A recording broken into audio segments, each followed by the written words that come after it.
Hai semua, selamat datang kembali di channel Remaja Disorientasi, channel yang membahas tentang saham dengan pendekatan fundamental dan teknikal. Kemarin baru saja saya membahas saham Demas dan MCOL, dan selang beberapa hari muncul laporan keuangan kuartal 3-nya. Apakah mengalami penurunan atau pertumbuhan dibanding kuartal 2-nya? Sebelum mulai, aku mohon bantuan dari teman-teman untuk mengklik tombol like dan subscribe agar kalian semua nggak ketinggalan video-video tentang update saham dari channel ini. Aku mulai dari saham Demas dengan market cap 8,2 triliun, PBV 1,4 dan PBV rata-ratanya 1,6.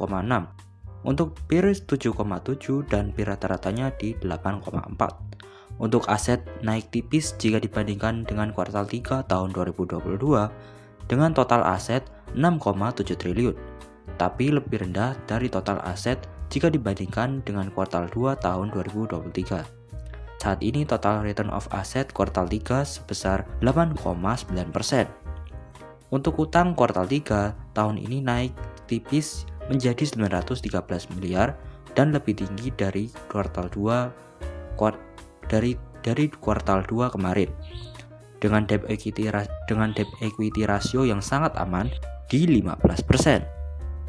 Dan untuk ekuitas naik tipis dari kuartal 3 tahun sebelumnya menjadi 5,8 triliun dengan return of equity 10% per tahun. Dari sisi pendapatan turun cukup dalam 21% dibandingkan tahun sebelumnya menjadi 983 miliar dan laba bersihnya turun 20% dari kuartal 3 tahun lalu menjadi 608 miliar dan net profit margin masih tetap tinggi 61%. Saham Demas juga tetap aktif dalam menghasilkan free cash flow meskipun kuartal 3-nya stagnan. Dan untuk harga wajarnya 255 dengan harga saat ini 171, artinya jarak antara harga saat ini dengan harga wajarnya mencapai 49%. Untuk analisa teknikalnya, sepertinya harga saham Demas akan terkoreksi.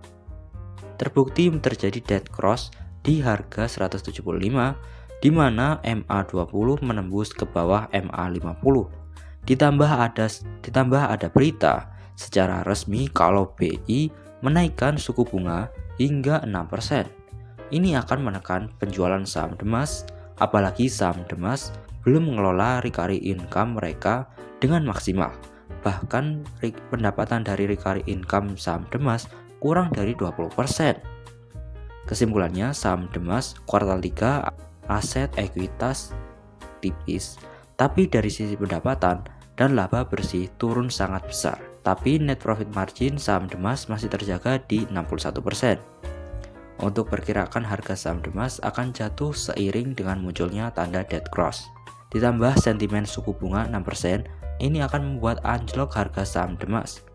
Tapi jika kalian berniat untuk hold dan untuk investasi jangka panjang, penurunan ini hanyalah sementara, apalagi net profit margin dan dividen yield-nya sangatlah besar. Apalagi sektor properti adalah sektor yang selalu dibutuhkan meskipun pasang surut berlalu. Untuk saham MCOL sendiri saat ini di harga 5.400-an dengan PIR 4,6 kali dan PBV 2,3 kali.